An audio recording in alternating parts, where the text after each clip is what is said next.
देखते हुए मेरे ऊपर पाबंदी आयद कर दी है। उन्होंने कहा कि सीधे सीधे सदर साहब का संबोधन करवा दो। तो दोस्तों आइए सीधे सीधे मैं आज नवनगर में समाज सेवा की बुलंद फसील पर रोशन चिरागों में सबसे रोशन चिराग की रोशनी का दूसरा नाम जनाब जमाल हसन साहब को दावत देता हूँ। क्या होगी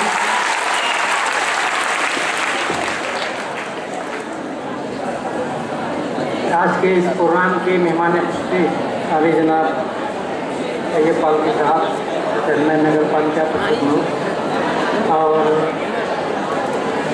मेहमान एजाजी हजरत मौलाना मजहर आजमी साहब, जनाब खैर अहमद गिलहर साहब और डॉक्टर सुधा मैम यहाँ उपस्थित शहर के मोअज़्ज़िज़ हज़रात, प्यारे बच्चों, वक्त की कमी है और तमाम बातें हो चुकी हैं। सदारती खुतबा एक होता है लेकिन अभी वो वक्त नहीं है कि कोई तफसीली गुफ्तगू हो, इसलिए कि जितनी गुफ्तगू होनी थी वो हो चुकी है। जितनी बातें होनी चाहिए थी इस ताल्लुक़ से वो सारी बातें तमाम वक्ताओं ने, हमारे मेहमानों ने कर दी हैं। और मैं बच्चों से अपील करूंगा कि वो थोड़ा सा खामोशी इख्तियार करें, इसलिए कि एजुकेशन देखिए सिर्फ पढ़ाई लिखाई से नहीं होता है, तहजीब भी है। एजुकेशन में सबसे पहली चीज़ होती है तहजीब। तहजीब बहुत बड़ी चीज़ होती है, उसी से पहचान भी होती है एजुकेटेड आदमी की कि उसके अंदर कितनी तहजीब पाई जाती है।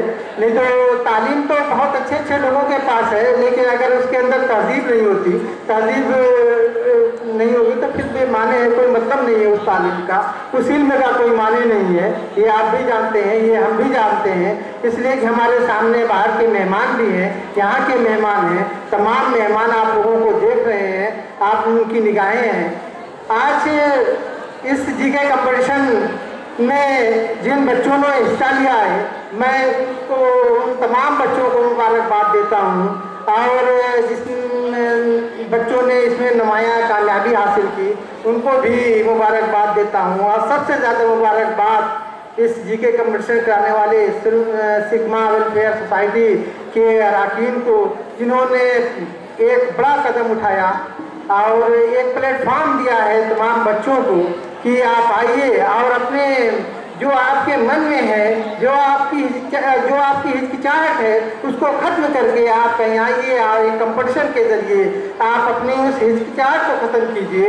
एक प्लेटफॉर्म वो दे रहे हैं, लेकिन इससे बड़ा प्लेटफॉर्म एक और है जो मेरे जहन में है, वो ये प्लेटफॉर्म है कि जहाँ जीके का कंपटीशन होता है, मैं समझता हूँ कि इस टाइप का जीके से हटा के थोड़ा टेक्निशियल कंपटीशन भी होना चाहिए, जहाँ कुछ चीज़ें प्रोडक्ट होने चाहिए, जिसके पास जितना हुनर है उस हुनर से वो चीज़ें उसको प्रोडक्ट करे और फिर उसका कंपटीशन हो, जिसको प्रैक्टिकल कंपटीशन कहा जाए।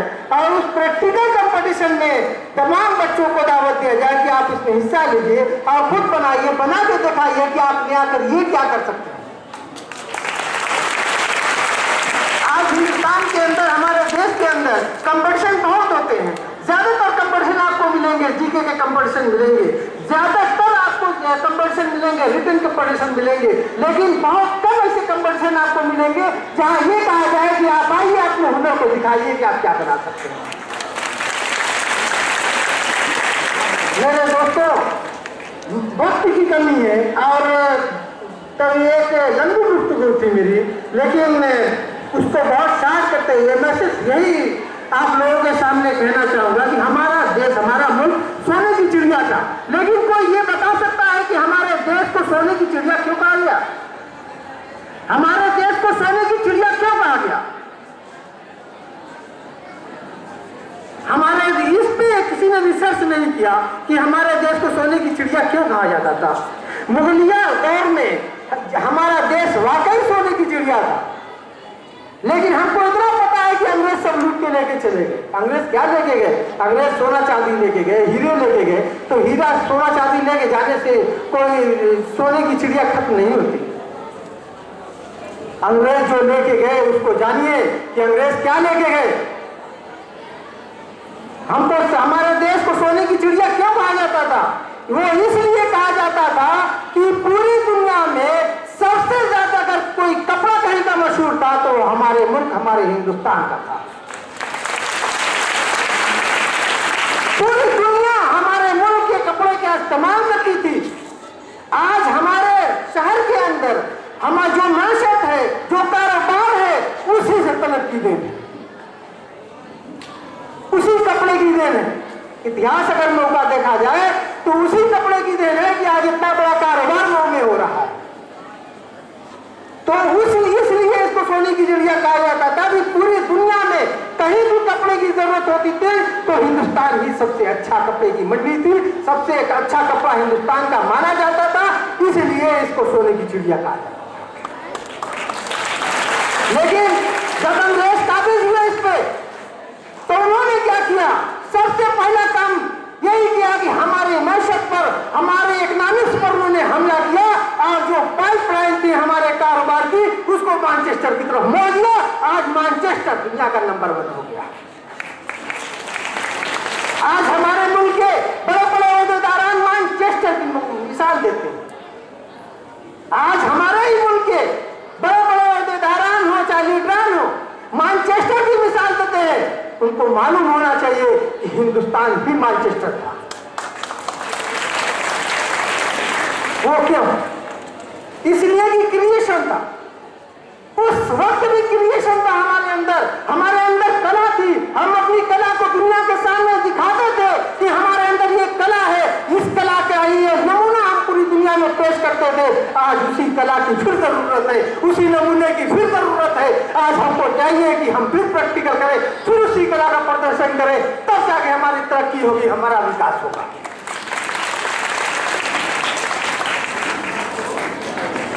आज सर्टिफिकेट की बातें हो रही हैं कि हम आज एजुकेशन हासिल कर रहे हैं तो सर्टिफिकेट के लिए।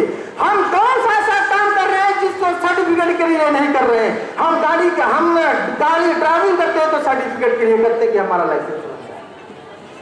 कहीं कहीं स्कूल होते हैं ड्राइविंग लाइसेंस देने के लिए, स्कूल होते हैं कि लर्निंग आइए हमारे स्कूल में, आप गाड़ी चलाना सीखिए, और हम जाते हैं उसमें एडमिशन लेते हैं। क्यों लेते हैं? इसलिए कि हमको सर्टिफिकेट मिल जाएगा तो हमारा लाइसेंस बन जाएगा। हम कभी ये चेष्टा नहीं करते कि लिया हम इसलिए किसी स्कूल कॉलेज में जाए कि हम बनाना भी सीख लें। हमारे पूरे मुल्क में, पूरे देश में हम अपने शहर की बात नहीं करते, हम अपने स्टेट की बात नहीं करते, हम पूरे देश की बात करते हैं कि कोई स्कूल ऐसा नहीं खुलता कि जहां हम ये लर्निंग की जगह हम कहीं ये कहें कि टेक्निकल स्कूल। आइए आप गाड़ी बनाना सीखिए। जिस दिन हमारे यहाँ ये प्रचलन चालू हो जाएगा कि हम लर्निंग के साथ साथ बनाना भी आपको सिखा देंगे, उस दिन आपके अंदर जदीदियत आएगी। उस दिन आप सोचेंगे कि हम एक गाड़ी भी बना सकते हैं। उस दिन आप दुनिया के सामने पेश करेंगे कि यह हमारे हिंदुस्तान का एक नमूना है।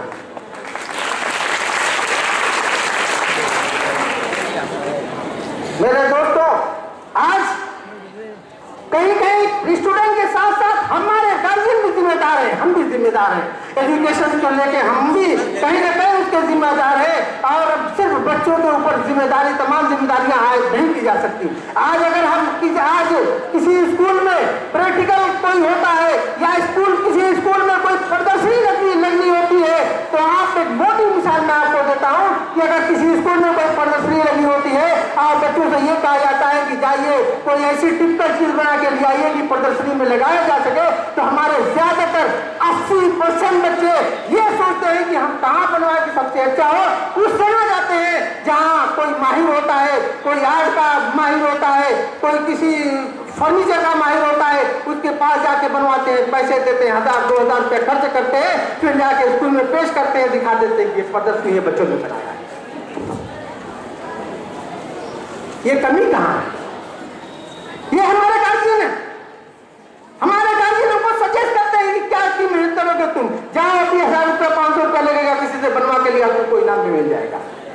अरे तुम कोशिश तो करो, तुम अच्छा बनाओ खराब बनाओ, तुम एक बार कोशिश करोगे, एक बार अच्छा बनाओगे फेलोगे, दूसरी बार कोशिश करोगे, दूसरी बार फेलोगे, तीसरी बार फेलोगे, चौथी बार तुम ऊंची सीढ़ी पे बैठ जाओगे और दुनिया तुमको फिर तालियों से सलाम करेगी, पूरी दुनिया तुम्हें फिर सलूट करेगी। होगी कि तुमने कुछ क्रिएशन किया है और तुम्हारा यही क्रिएशन आगे बढ़ता जाएगा। मेरे दोस्तों, आज इसी क्रिएशन की जरूरत है। आज तालीम के साथ साथ हमको क्रिएशन की जरूरत है और मेरा पूरा फोकस सिर्फ क्रिएशन पे ही है। और मैं चाहता हूँ कि आप जिस तरह ये कंपटीशन जी के कंपटीशन हो रहा है, इसी तरह एक आर्ट का भी कंपटीशन हो, एक क्रिएशन का भी कंपटीशन हो, ताकि हमारा हुनर सबके सामने, दुनिया के सामने आ जाए। दोस्तों, बहुत सारी बातें कहने की थी, लेकिन वक्त की कमी की वजह से मैं माजरत चाहता हूं और मैं फिर से शुक्रिया अदा करता हूं आप तमाम लोगों का, इस और इस कंपटीशन के कराने वाले सिग्मा वेलफेयर सोसाइटी का, आप तमाम आप हजरात का, जिन्होंने आपका कीमती वक्त दिया, जिन्होंने इस कंपटीशन के दौरान में इतनी बड़ी तादाद में आप लोग इकट्ठा हुए, सबको जमा किया और इतना बड़ा कंपटीशन कराया। और खासतौर से अपने मेहमानों का शुक्रिया अदा करता हूँ। बहुत बहुत शुक्रिया। शानदार, जबरदस्त, जिंदाबाद जिंदाबाद सगर साहब। रुदात तेरे दम की ताहसर पढ़ी जाए, रुदात तेरे दम की ताहसर पढ़ी जाए, शीशे की कहानी है पत्थर पे लिखी जाए, फिर देखना मक्तल में सन्नाटा नहीं होगा, जो बात हकीकत है वो बात कही जाए। आइए, अजान में बहुत थोड़ा वक्त है,